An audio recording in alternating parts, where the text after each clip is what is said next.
My mother died in the concentration camp, 78 years old that time, you know.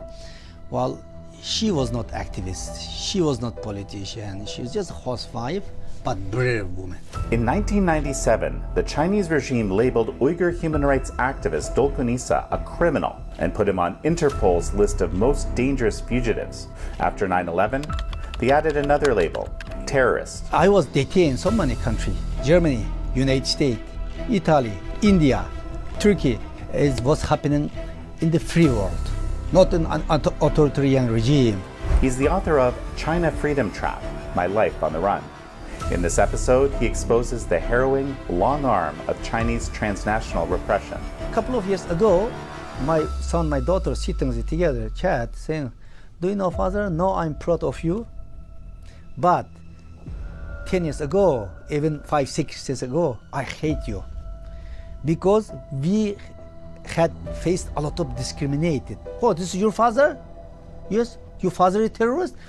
My children couldn't explain.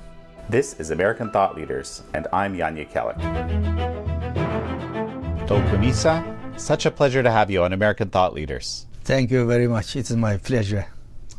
Well, it's really my pleasure. And you've written an astonishingly good book that I think will tell us a lot about the realities of life under the thumb of communist China. And you called it actually the China Freedom Trap. Tell me why you chose this name. Well, it is a good question, of course, and this book is not my biography, simple. It is my experience, personal experience, and I have been faced by the Chinese Communist Party, transnational repression, and this is all my experience in the book I have written. Is what's happening in the free world.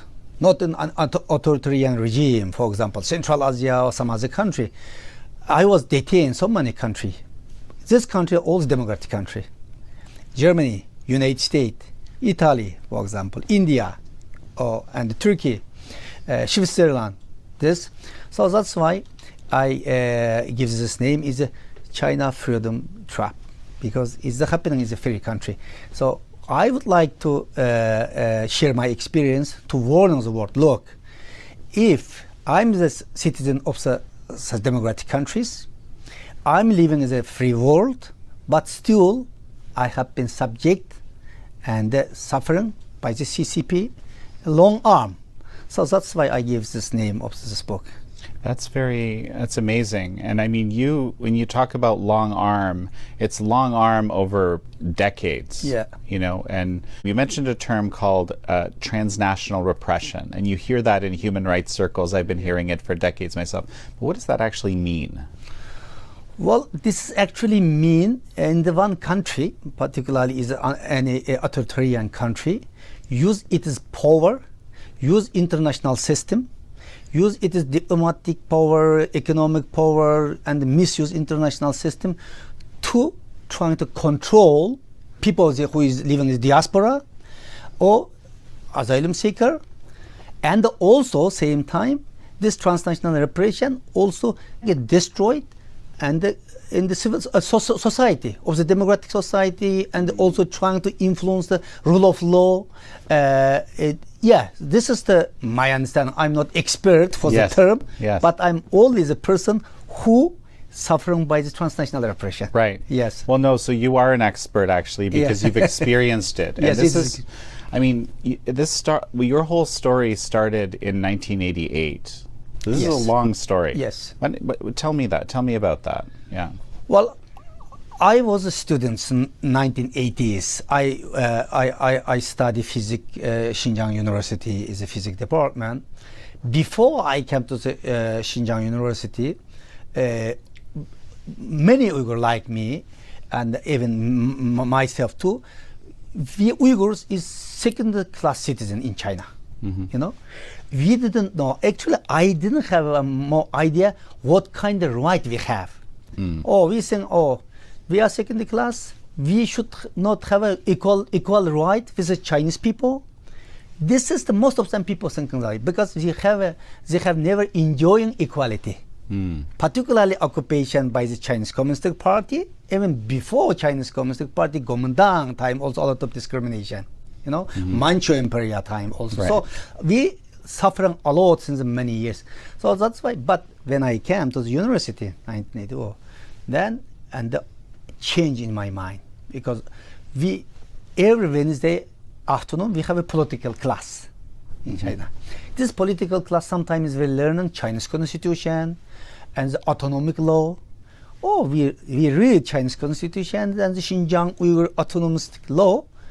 We have a lot of right. For example, Uyghur language is the first language, and same level important with the Chinese language, and well, is culturally, politically, we have a lot of right. Wow, it is on the paper, is on the constitution, we have a lot of right. Why we not enjoying this? But if you look at is a daily life, we have had faced a lot of discrimination. This is the turning point in my mind, you know. Then I thought any right not given you themselves. You have to demand it. You have to fight for this. And most of them Uyghurs, they don't know what kind of rights they have. But we have to educate them. Educate them. More than 70% Uyghur, maybe more than 75% Uyghur is analphabetic. Because 80% Uyghur living in the rural area, farmer. There is no school. So people couldn't read. If the people illiterate, cannot read, cannot write, and they don't understand what kind of right. So that's why I was thinking, okay, first step, we have to educate the people, to teach them alphabet. Then we educated people. We are equal. We have an equal right with some other Chinese people, and we demand our right, constitutional right, autonomic right.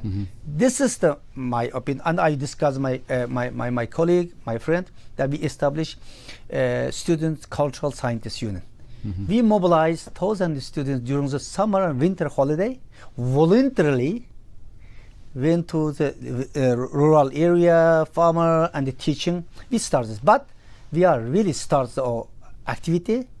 Then we had faced a lot of barrier, a lot of problem. Why? I didn't understand. Why on the paper, on the constitution, we have did anything against the Chinese constitution or policy, but they didn't want to increase our educational level. Right. Yeah. So 1988, then we had 5 hours debate with the high-level Chinese Communist Party leadership. You know, in the Xinjiang Uyghur Autonomous Region Regional Committee, party secretary, he was there, Minister of Education, and the Minister of Finance, Minister of Planning Committee. Wow. Yeah, we have 5 hours debate, you know. We are talk a lot, and well, but we couldn't compromise. Then I returned to the university, and we hold huge and the big meeting, protest meeting, and against the discrimination policy. We demand equal right. We against the discrimination. We demand democratic elections, and we protest and family planning policy, Right. one-child policy. Yes. And also we asking the government to stop nuclear testing, because Chinese government from 1964 until 1996 more than 46 times nuclear weapon test in the Lopner area because of this huge Uyghurs and was died and the natural disaster. Quite a lot of young baby was born on a disability, you know. Yes, So that's why you have to stop. It is one issue. Also, stop nuclear testing. It is the international action, you know. That time is because of the world peace. So, and I was house arrested. I was house arrested up to this days. And then we took the demonstration, went to the street. More than 5,000 people. Then that night I was house arrested for more than 4 months. Then I was kicked out from the university, so that's why I was not able to graduate university. So this discrimination exists all the time, you know. Some people some people thought, oh, this Uyghur problem just starting since 2016 or 2017. Right. Very new. It's not true. This problem exists all the time. All the time. Only level big different. Right. Change. Particularly Xi Jinping talks of power. Yes. Since 2013, 2014.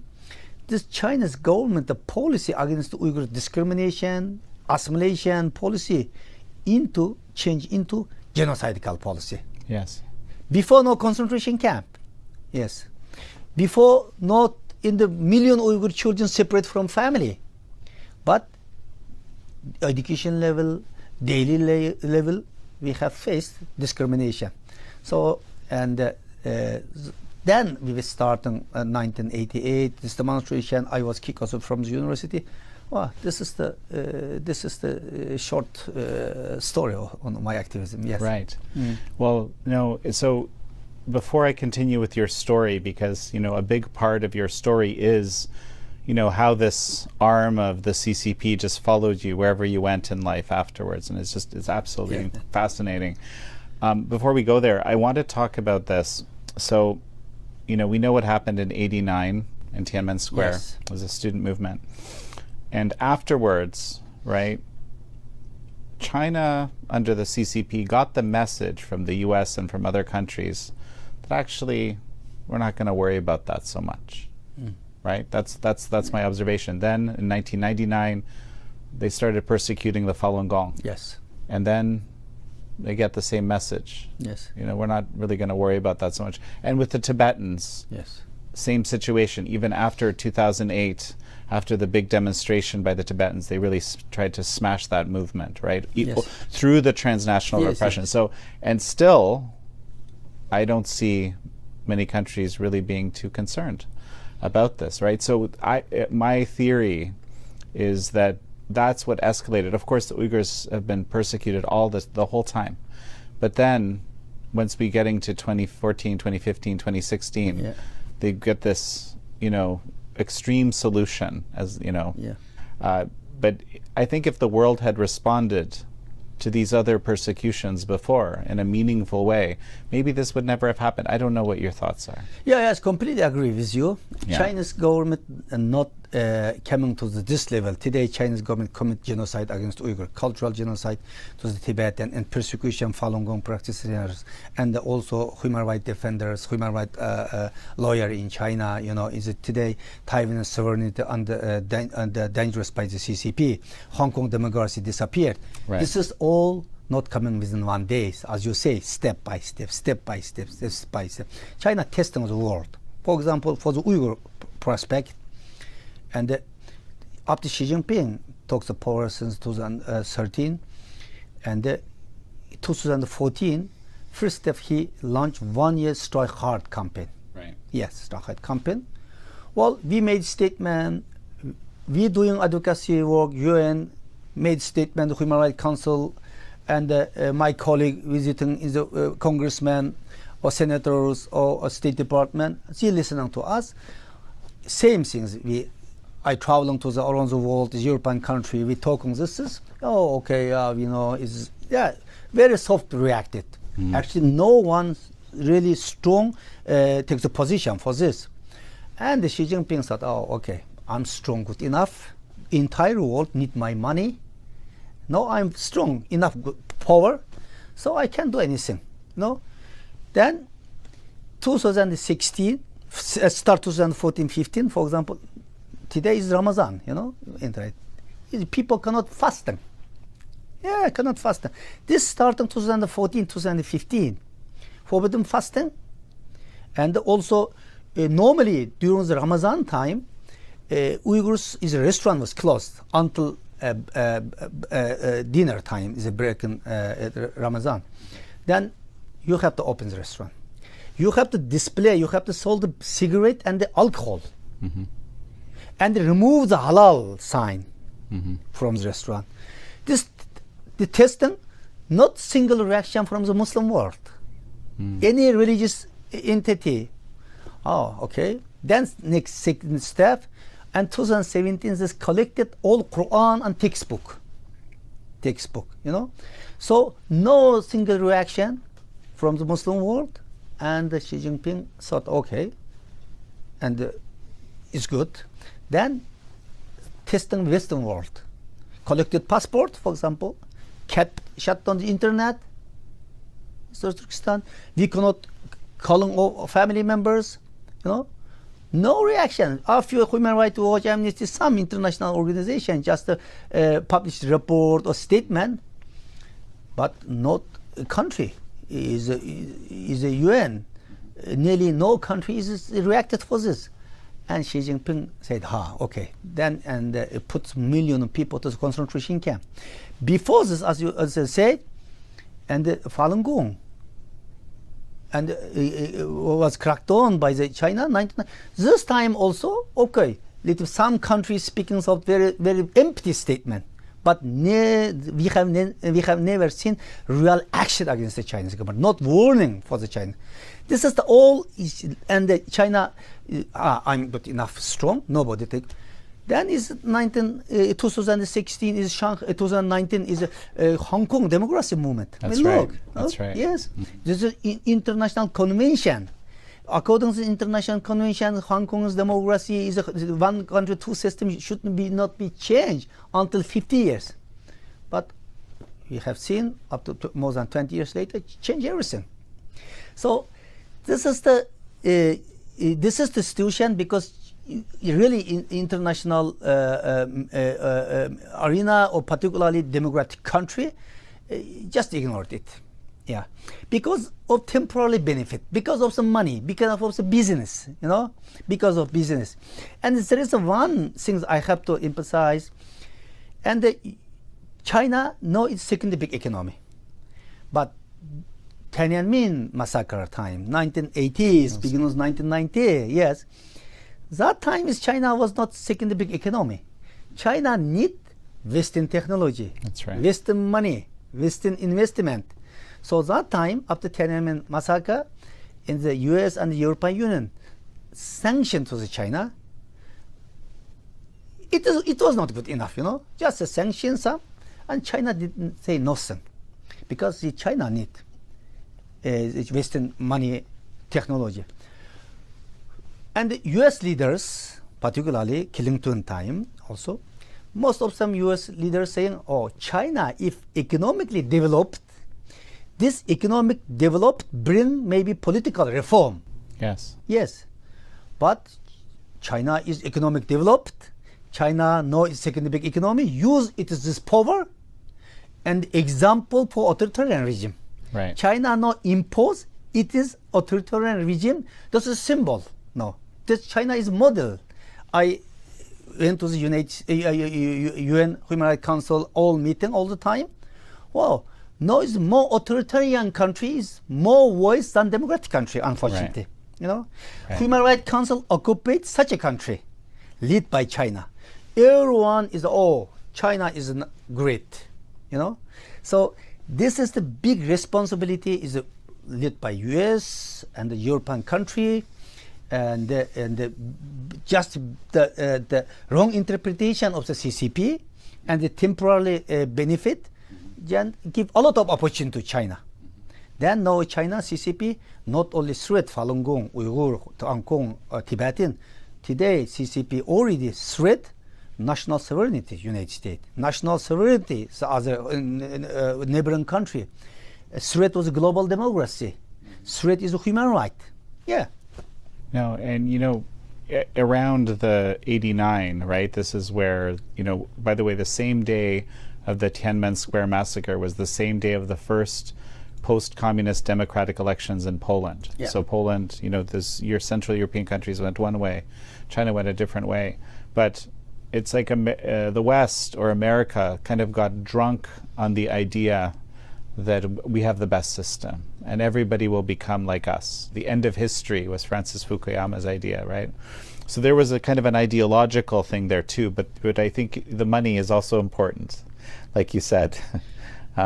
So let's talk about this. When I read your book, The China Freedom Trap, I might go, my God, this is like the textbook. Yes.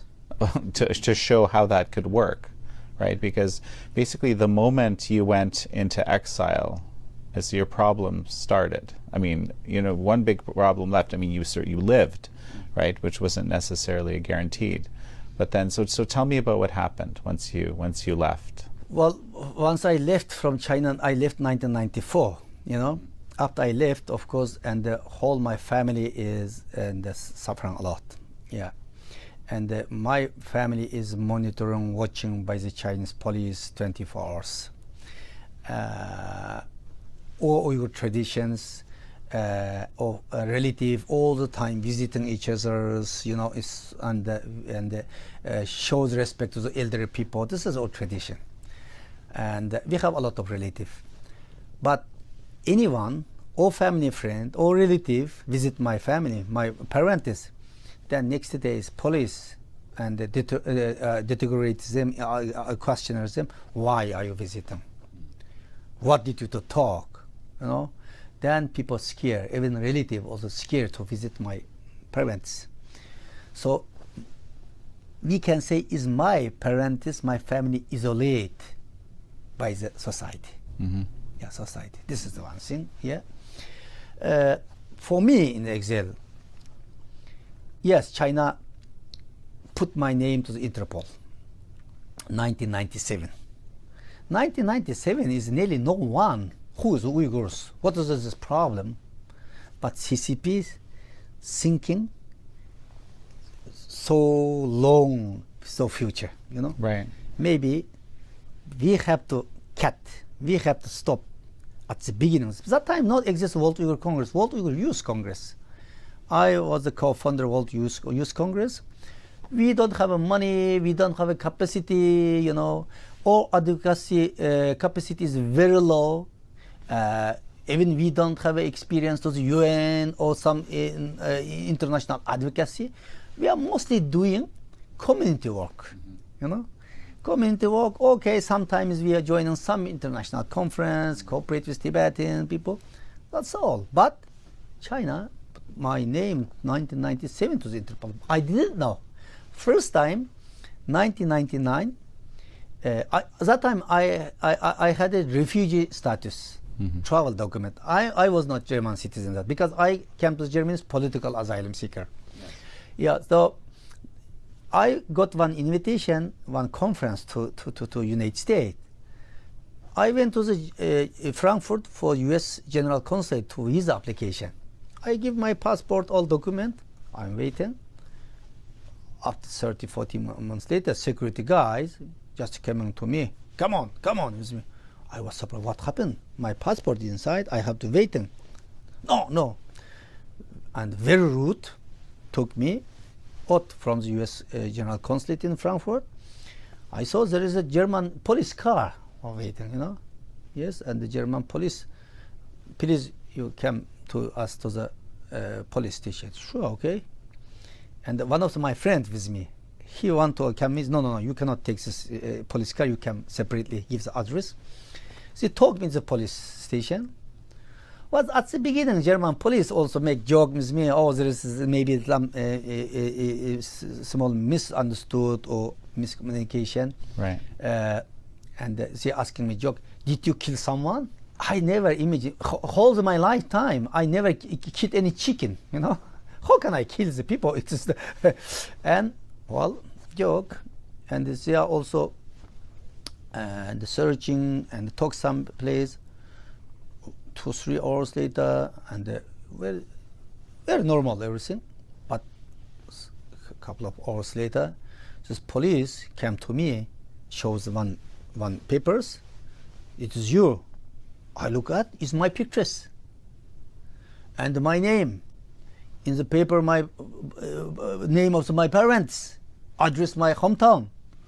Wow, saying, this is you? I scared. And they say, I couldn't say it's yes me. Looks like me. I told him, if this is a guy you are, you will be arrested today.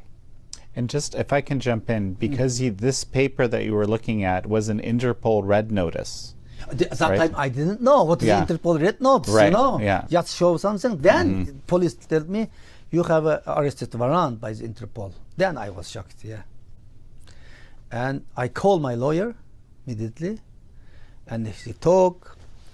Well, and I was thinking, Chinese government, and they did such a dirty game against me.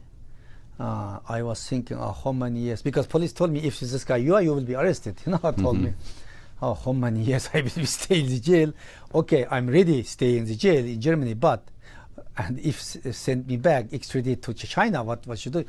Well, I was thinking this all very short time, and police attitude was changed after that. Before make joke with me, then okay, then I said, can I go toilet? The police accompany with me. Before that, okay, toilet is there, show me. Then okay, then I thought situation seriously. Then after maybe more than 5 or 6 hours later, and the police came to say, okay, you are political asylum seeker, you was the students leaders. They got all my interview tics, everything. They collected all the information about me, and they're saying, okay, you asylum seeker is accepted by Germany, so you will be protected according to German law, international law. You will not be happening in the border European Union, no problem. If you will go to the United States, maybe you will be arrested in the border, but should not be sent to the China, sent to Germany. But you extremely careful, don't travel and Asia country and the Central Asia, any country which has special treatment with China. Right. Wow, okay, I saw, wow. And I just want to mention, these Interpol red notices, these are for like serious criminals. It is. Right? This is like one of the worst designations. The idea is to track down kind of transnational criminals, actually, right? Yes, it is. It is criminal. It is for example, human trafficking or dragon or kill someone or money laundering and such kind of issue. This is, well, so then I told the police, I didn't know I'm such a big criminal, Then I talked my lawyer, lawyer say, it's no problem, it's Germany. You will be protected, the refugee law. Okay. This I know. Actually, this arrested warrant is issued 1997, but I learned after 2 years later, 1999. Okay. This is the first step, So since then, that time China didn't blame me as a terrorist, because Chinese government didn't use the terrorist term to the Uyghur movement until September 11 terrorist attack, 2001, Blame, that's why China at the beginning blamed me killer, established criminal gang, that's why. And the rest of some Uyghur movements that time China blame is a religious fundamentalist or separatist. This is the most common blame label to the Uyghur. But after September 11 terrorist attack, Chinese government immediately changed the language, because we are Muslim, very easy label. How it is a perfect opportunity to crack down the Uyghur. Chinese government immediately we are victim of terrorism. Uyghur is a terrorist. No? Then 2003, Chinese government issues an official list. 4 Uyghur organizations in exile, 11 individuals as a terrorist officially. Chinese Minister of Public, Gongwanbu, published warrant. Well, my name is number 3. Then China, after that, blamed me as a terrorist. Change Interpol this. I was being a terrorist after 9 years later, because I left China in 1994. This terrorist attack is in New York happening 2001. China 2003 in the issues list, and they're saying, Dolkun doing some and terrorist activism in China. I already left China 9 years ago, but China blamed me. So this blame and really impact a lot to my personal life, family life, So if to some UN comes, background check, I couldn't get accreditation, A lot of international NGO also very avoided very carefully to touching to us, and also really we activist level, organization level, we had a lot hard times that time. And today also mentioned in the book launch event, you heard, and in fact my family, my children, my son was born in Germany. He never visited in this Turkestan, my hometown. My daughter was born in Beijing, actually, because my wife work is Beijing. When I left China in 1994, that time my wife pregnant for my daughter, 3.5 months. After I left, 6 months, more than 5.5 months later, I got my baby, my daughter. She was born. I saw first time my daughter 3.5 years old. I brought to Germany. So, and now is everybody knows the Uyghur issue at least. But 10, 15 years ago, my children was small. They didn't tell me as well. You know, once just a couple of years ago, my son, my daughter sitting together, chat, saying, "Do you know, father? No, I'm proud of you. But 10 years ago, even 5, 6 years ago, I hate you. Because we had faced a lot of discriminated, isolated, my classmate, schoolmate, because people check, Dolkun Isa, Dilfira Isa, Attila Isa, check it, oh, this is your father? Yes. Oh, your son or daughter is a terrorist. Your father is a terrorist? My children couldn't explain, you know? Right. Yeah. Even they didn't tell me that time. So that's why they are saying that time why we are not we don't and the child of the normal people. Why I'm the child, son or daughter is one terrorist? Right. Yeah. So my children they didn't have friends. Everybody avoid. Right. Even sometimes it is in the teacher also discriminates them. I didn't know that. Just 3, 4 years ago, they are sitting, they tell us, you know, because I criticized to them, look, why you don't do demonstration? Why you don't actively joining is activism? And they say, look, can you listen to us? Yes. We had such a difficult time that time. We couldn't tell you. That's we couldn't incredible. Experience. Yes. And they were quiet. They didn't say anything. They didn't. They could not defend themselves. Nobody listened to them. So this is not only effect of organization level. This red notes affects family and the daily life, everything. Yeah. This is, I mean, basically, it's the weaponization of the international system. Exactly. To persecute yes. people. Yes. Yes. China misuse Interpol. Not only China. Several authoritarian countries today, Russia, Iran, some country is they use Interpol. So China perfectly use it. Yeah. You know, I just want to mention one more thing. You know, not long after, it took like 21 years for that red notice, if I understand it, to be lifted finally. Yes.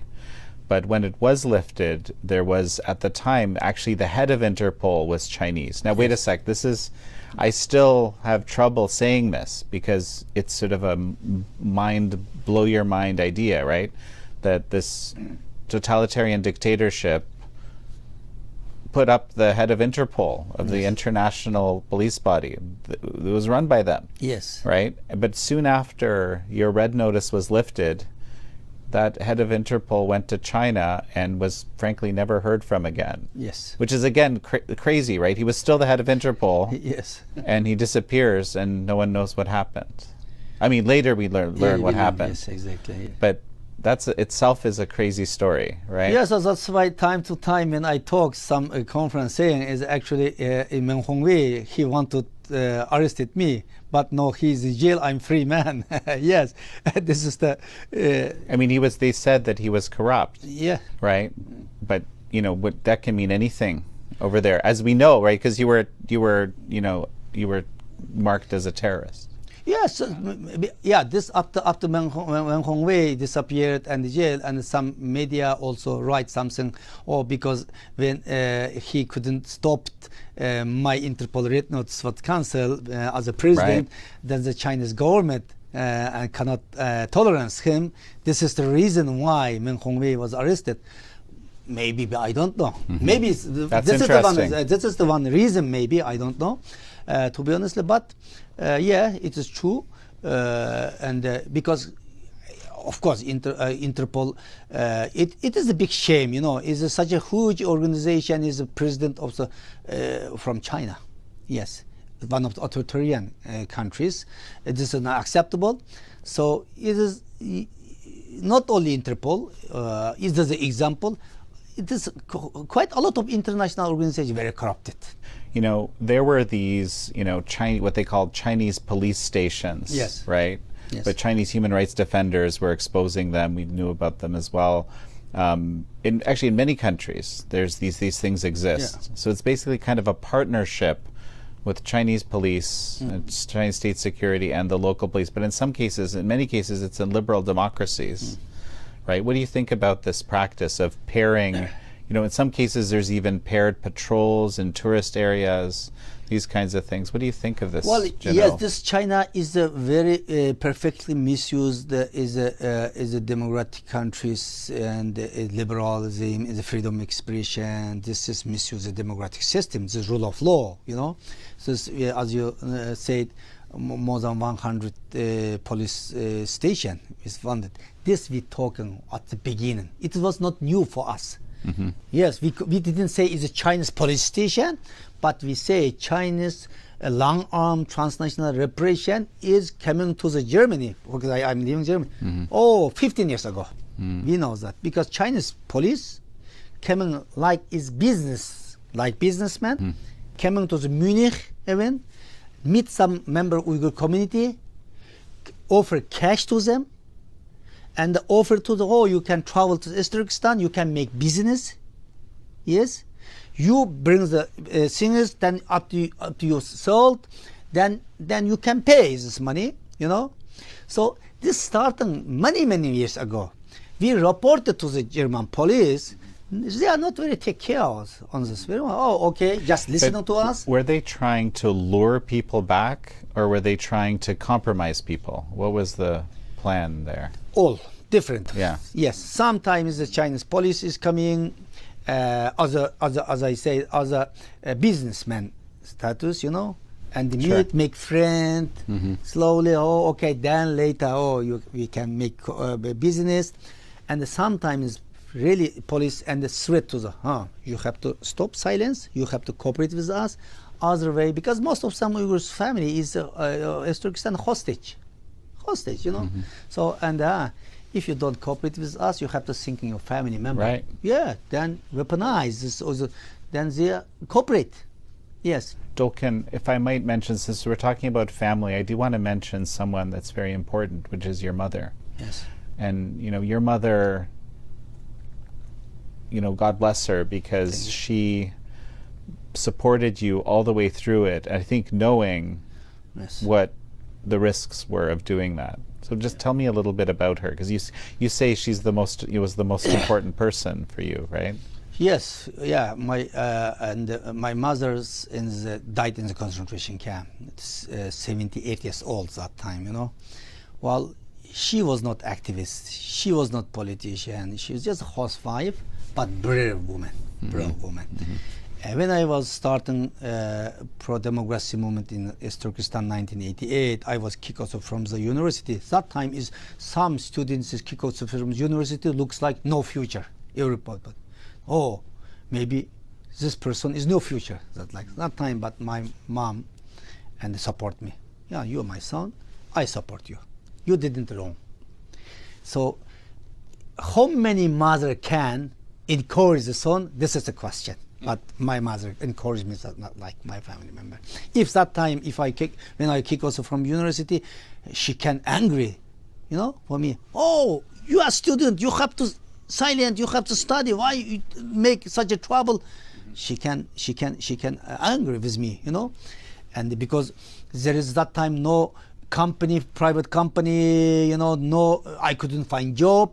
If my parents not support me, well, I had really difficult situations that time, but my family, particularly my mother, and support me. Oh, yes. Then after I left, also as I said, they are suffering a lot, monitoring 24 hours, isolated the Uyghur community as well from the relatives. She never complained on me, you know. So finally, and I don't know exactly. Last telephone communication my mother is middle of April 2017. It was last time I talked to her. And even 2003, Chinese government blaming terrorists. Chinese CCTV broadcasting my pictures every day, and also police coming to my home. And your son is a terrorist. You have to denounce him. And we arrested him, bring to the justice to China. She said, okay, you can do it. You can do it. That time also I called her. She speak with me. But 2017, last time April, she told me, please don't call me anymore. Then I realized the situation's how serious, serious. Then disappeared. Then after 1 year later, I learned from the Radio Free Asia, more than 1 year, I learned from Radio Free Asia, my mother died in the concentration camp. Yeah, so they took a 78-year-old woman, yes, and put her in that camp. Yes, yes. You know, this is part of this reality that we don't often talk about, right? It's like the way that the families of the activists or people who are marked, have to deal with it. Like, I'll give you this example, right? You said it's not just that you're called terrorist on the red notice and you have to deal with police and you have to go to the borders, and I still want to talk about that, these different border situations that you encountered because of this and other things, but in China, they broadcast that, they advertise that, and they use you as a kind of tool to scare everybody else. Yeah. And of course, they focus on the family. So just tell me more about that.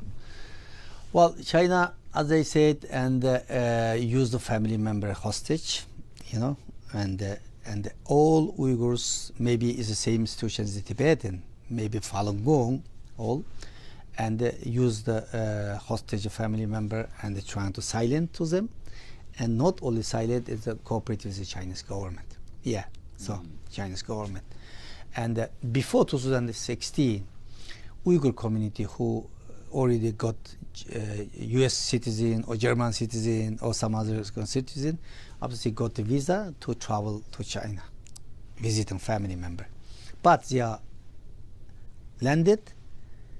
Before receiving a family member, police security service receiving them, brought to the so-called hotel, drinking tea, offer tea, and threat to them. Welcome. If you really want to visit and enjoying with your family, this condition, you have to cooperate with us. If you not cooperate with us, you cannot stay, and we can deport you, and also your family member. You have to think on this. Well, the people, some of them, after returned, and they reported us this, but most of them didn't report. So that's why very difficult. Who we continue we work with the Chinese government. Right. Yes, and even before get visa, and if your visa application to Chinese General Consulate or Chinese mission, they're also asking several questions, and asking you cooperate with them, provide information, collected information, World Uyghur Congress, Uyghur community, provide to them, and who is not cooperate, and don't give visa. So it is the one tactic of China, and sometimes you get visa, I couldn't get, and next day or the next month I got visa, you cannot, and then among them Uyghur community, look, he got a visa, he's the activist, but maybe he must be cooperating. Cooperating. Yeah. Then lost trust each other. Right. Nobody who trusts whom. This is the issue. 100%. Yeah, China. This is the one tactic of the China. Maybe China doing is some other group also, not always among the Uyghurs. Yeah. Right. I've talked about this with a number of people involved in China human rights issues because of whether they're from the Tibetan community or the Uyghur community or the Falun Gong community or the Hong Konger, Hong Kong dissident community.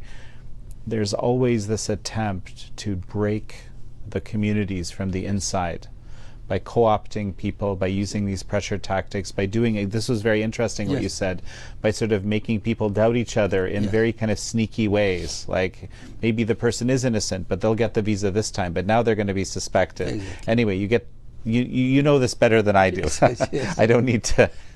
But for our viewers, for a lot of people that have grown up for the most of their life in free liberal democracies, it can be hard to imagine. Yes. I would argue that in recent years, there was this imagination that we're going to change China by investing so much. That was the official line, right? For so many years. Yes. And I like to say this because I think it's important. I think it happened in the other direction. It's like we learned all the wrong lessons. Yes, it is. Right. Yes, so this is a very important point. This is, as at the beginning I said, is the U.S. government and also Western government. We say generally is the European. They have a huge responsibility for this level. Because they are wrong imaginate in the economic development, and they are saying we are not only impose a technology, we impose a democratic system, and we can export a democratic system to China. Wrong. They don't understand CCP mentality. They don't understand CCP mentality. Well, but no, the reality, we warned them 20 years ago. We were no. Even some Chinese democratic movement also warning. Is the government? No, it is wrong. Even is China let China join the WTO? It is the wrong decision. I know some democratic Chinese democratic friends, for example, Wei Jingxin also opposed this time. No, it is wrong. Don't China should not be members of WTO, World Trade Organization. Right. But this government saying no. Then, China use this all. Then, no, it's China. We have seen all. This is the threaten. Even the United States today is Europe, all country. They are not just the export money, Western technology. China never accept Western value. Well, right, exactly. And this is the thing that I find the most sort of pernicious or problematic, is because they use these different techniques like the legal warfare, like the security warfare, like we've been discussing, like using a red notice or something like this. This is just one example, but the concept is you use the tools of the free and democratic societies against them. You weaponize them. You go to court. You go to the WTO. You get access, but then you don't have to follow the rules. And what happens to you? Well, nothing apparently for 20 years. No, right? China trying to change international order. Correct. Yes, want to change international law, for example, norm of the human rights system. We provide food. 1.4 billion people provide clothes, provide food. This is the development. This is the example. This is the good model for the human right. Some authoritarian regime, yes. Well, we were speaking with Ambassador Kelly Curry earlier, and one of the things she said was that there was this moment in the at the UN where the Chinese delegation decided they were trying to change basically what human rights were in the first place, where they get to kind of dictate. They're not sort of inalienable anymore, so to speak, right? It's this constant attempt to subvert that system. One of the things we talked about today earlier as well was how deeply the financial relationships are between. It's not just America, not just Wall Street, but many liberal democracies, right? Especially the big economies, right, in the world. In Europe, Germany would be a good example, right? How much did we in these free countries start adopting the Chinese Communist Party values in doing our work? I struggle with this, and as I look at the world. Well, and one thing I would like to mention today from the Uyghur perspective, most of some countries and even some democratic countries is just and evaluated Uyghur issue is a human rights framework. It is wrong. Okay. Yes, human rights violation exists everywhere, everywhere. So that's why if you just thinking about human rights issue or something like, even it is a human rights problem exists in the United States, Europe, Germany, Absolutely. Africa, around the world. But only level big different, big different, yes. And that's why this is the good excuse for the company, you know. Is a business entitled? Yes, it's a human rights issue, human rights problem exists every country. This is the human right. It's another issue. Business is another issue. Yeah, this is the good excuse for them. But the Uyghurs today, Chinese Communist Party commit genocide against Uyghurs. You know, UN report. This UN report saying it is a crime against humanity. Chinese government, it's crime against humanity. It is not simple term. It is, you know.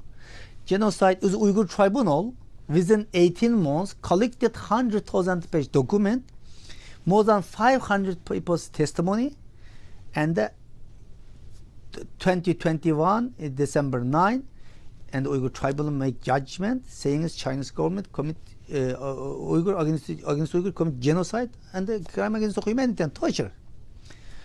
So far, 10 national parliament and adopted Uyghur genocide motions. U.S. government and the U.S. Congress also and declared it's Uyghur genocide. So European Parliament adopted possible genocide and crime against humanity. So it is mean this is not simple human rights violation. It is a crime according to the international law. So business as usual should not be and running. No. It is not correct time business as usual. So every company, every country should have legal obligation to stop ongoing genocide. After the Holocaust, 75 years ago, and the genocide was taking place, and then never again, world leader promised never again, but it's never again is happening again today. This, as I know, more than 150 countries signed international convention is against genocide. All this country have legal obligation. So that's why I'm thinking, if you're just talking as a human rights issue as a business, good excuse to then continue running business, but it is the CCP. And commit genocide, crime against humanity. Then this concept, so the country should not have a right to make business with China. Stop business. In Germany, we are doing, saying all the time, Volkswagen, for example. Volkswagen is astonishing because Volkswagen was also, involved in another, back in the 1930s and 40s. Yes. Was after all a German company, right? Yes, they have complicity with the Nazi regime and cooperate with Nazi regime. Today cooperate CCP regime. They're saying, we're sorry. If you say sorry, then you should not be cooperate. You should not repeat it same mistake, same crime. Right. Yeah, but unfortunately, in the countries so continue to make business with China, creating some excuse. But good thing is at least U.S. Congress adopted Uyghur Forced Labor Prevention Act. Yes. No our product from East Turkestan Xinjiang is banned. No, it is good, but it's not only United States cannot stop this. This right. should be continue pushing some as European Alliance, Germany, and cooperate together. And so the CCP line on this, and a lot of people that maybe even with some good reasons distrust the United States. Okay, yeah. will say, well, these are these genocide or whatever, these are political designations because it's convenient for the U.S. and so forth. So just a little bit on the inside to get this genocide designation. was unbelievably difficult. Yes. You know, kind of knowing a little bit of the internal machinations, knowing the insane amount of resistance that it kept. I mean, the whole point of this kind of designation is because it requires, by law, some kind of a reaction, because this is supposed to be the worst thing that human beings do to each other, right? And we don't want to support that. But somehow, see, this is what I'm talking about when it comes in terms of our values. You know, back in 45, we said never again, and we all agree this is terrible and we should never let it happen, right? But today, somehow, you know, this isn't the only one. This isn't the only genocide, but it's official. Yet, in many ways, especially in the last few years, it's been business as usual, and that, I think, that says something about our values, right? Like somehow we've changed too, right? And my question is it because of this engagement that we've been changed? You know? Well, yes, and this we should warn from our experience to the lawmaker, government. Yes, so we remind them, we push them. We have a lot of responsibility. Civil society now is 460 international human rights organization, labor union, and the civil society coming together, established in the Uyghur Forced Labor Coalition. It is a good step, and they are working together. We are working together, and we are pushed the government and in the business entity. Some and is a business remove. For example, one of the German company, BASF, chemical company. That's right. Yes, last month is announced because, and the media, we have to use the power of the media, CDF of the German media, publishing how is BASF cooperate with the CCP and for the concentration camp. But we talking to them, since the money, yes, they refuse. But after that, and finally, they are, okay, we have make mistake, then make announcement to that.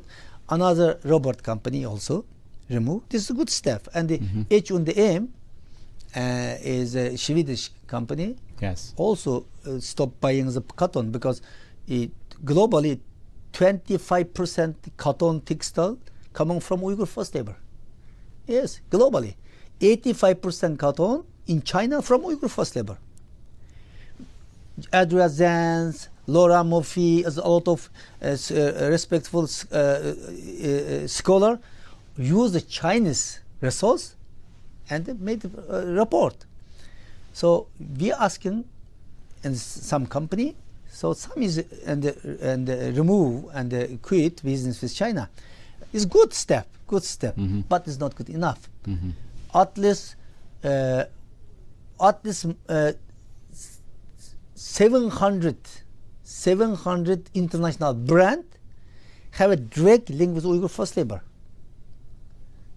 Among them, very few of them is stop business, but most of them continue make business. So that's why we continue make. But this is a good example.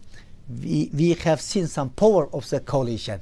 We have seen some power of the coalition and the cooperation. Yes. It's interesting that you say this because on the one hand, this kind of showcases how big the issue is. On the other hand, it also showcases that something can be done. Significant things have changed, and it happens when people, like your mother said, right, persevere and keep going. Yes. Right. I asked you a question during this recent event, your book launch at the NED, and you had a very passionate response. You know, just we were talking about transnational oppression, a specific recent example, and you said you got to fight for it. Yes. Yeah. So no, our work is not easy, you know, because we are fighting very powerful enemy. Yeah, and now is we need brave, and we don't have a capacity, you know, but we believe justice should be felt in the end. China is powerful. China has money, use diplomatic power, economic power, trying to manipulate UN system, misuse international system, and trying to cooperate with some other authoritarian country, convert to the Western democracy. So it's not easy. Even country also, sorry, and they cannot speak against China. But we have done this. Uyghur, Tibetan, Falun Gong, Hong Kongers, we speak. So it is not easy. It is a gigant. It's a big enemy. Every country, every people are scared for this. So that's why we must be very brave. We have to push the government, you know. It is necessarily. If you give up, it is the wish of the CCP. It is the wish. Oh, you give up, lost hope, then it is the festival for China. Oh, I won. So that's why we believe, we should believe our cause. I believe. I told you today, there's a book launch event, saying, 2006, I came to the United States with a German passport. I was stopped Washington International Dallas Airport. Up to 23 hours later, they sent me with a T-shirt to Germany. I was so sad. I was so disappointed because me and the millions of Uyghurs, and not only Uyghur, entire world, and how trust the U.S. democracy, rule of law. But that time, this U.S. government trusts CCP, blame me against the terrorists, blame. They don't trust me. I was disappointed. I sent me to Germany, Well, I was so disappointed, but I never give up. We have to fight. Finally, up to 7 years later, 2013, after I deported, 7 years later, I got 10 years visa. 10 years visa. When I that time, if I got angry, disappointed, and give up, I'm not sitting here today. And the Interpol red notes, Interpol is a big institution. I'm powerless, guys. How can I fight in such a big institution, because China pay $1 billion to this institution? Yes. If I say that something like, maybe my red notes over my head still. But I'm fighting. Look, we're fighting. Maybe I can success. At that time, I couldn't imagine I could success. But I have to it. I never give up. Then finally, my red notes was deleted. I suffered 21 years, but they deleted. But some of them, Uyghurs, I know some who have red notes, they didn't fight like me. They have still Interpol red notes. I know they are not criminal. No, like me. Like me. This crime being Uyghurs, they are crime, and joining pro-democracy movement, they criticize China. This name is still in the Interpol list. But I'm fighting, searching the opportunity, contacts, and asking the international support. Then finally, I could find good alliance. They are educating, not only at the beginning I'm alone, but later quite a lot of people, organization help me. Then we success. And they said, and in 2016 I was deported as a criminal, but 7 years later, 2013, I back to the United States. I got Human Rights Award, freedom fighter like. And 2019 I got the World Democracy Award in the Capitol Hill. I got the Nancy Pelosi from. Yeah, this is the situation. This is the example. So that's why in my book I would trying to tell the people, first, don't trust CCP. Secondly, don't give up. This is the message, simple. Well, Dolkun Issa, it's such a pleasure to have had you on. Thank you very much. Thank you for having me. Thank you all for joining Dolkun Issa and Mia in this episode of American Thought Leaders. I'm your host, Jan Jekielek.